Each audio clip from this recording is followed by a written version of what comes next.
ایک زمانے میں ایک امیر آدمی تھا جو شان و شوکت سے بھرپور زندگی گزار رہا تھا۔ وہ عمدہ لباس پہنتا، بہترین کھانے کھاتا اور عیش و آرام سے جیتا تھا۔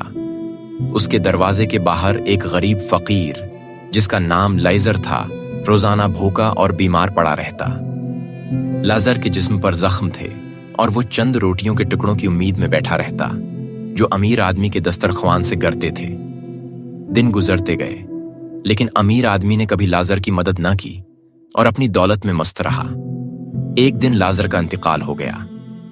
فرشتے اسے اٹھا کر ابراہیم کے پہلو میں لے گئے جہاں اسے ہمیشہ کے لیے سکھایا گیا۔ سکون اور آرام ملا۔ کچھ عرصہ بعد امیر آدمی کا بھی انتقال ہو گیا اور وہ دوزخ میں جا پہنچا۔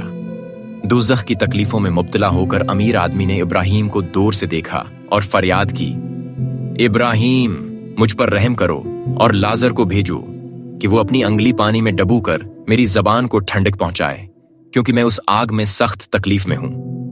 ابراہیم نے جواب دیا، بیٹا یاد کرو کہ تم نے اپنی زندگی میں ہر طرح کی نعمتیں پائیں جبکہ لیزر کو مصیبتیں سہنی پڑیں۔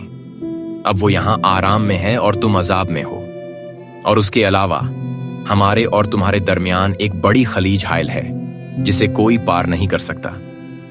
امیر آدمی نے پھر درخواست کی، ابراہیم تو کم از کم لیزر کو میرے گھر بھیج دو تاکہ وہ میرے 5 بھائیوں کو خبردار کرے تاکہ وہ بھی اس اذیت کی جگہ پر نہ آئیں۔ ابراہیم نے کہا، ان کے پاس موسی اور انبیاء کی تعلیمات موجود ہیں؟ اگر وہ ان پر عمل کریں تو انہیں خبردار کرنے کی ضرورت نہیں۔ امیر آدمی نے اصرار کیا، نہیں، لیکن اگر کوئی مردوں میں سے جا کر انہیں خبردار کرے گا تو وہ ضرور توبہ کر لیں گے۔ ابراہیم نے جواب دیا، اگر وہ موسی اور انبیاء کی بات نہیں مانتے تو چاہے کوئی مردہ بھی جی اٹھے وہ یقین نہیں کریں گے۔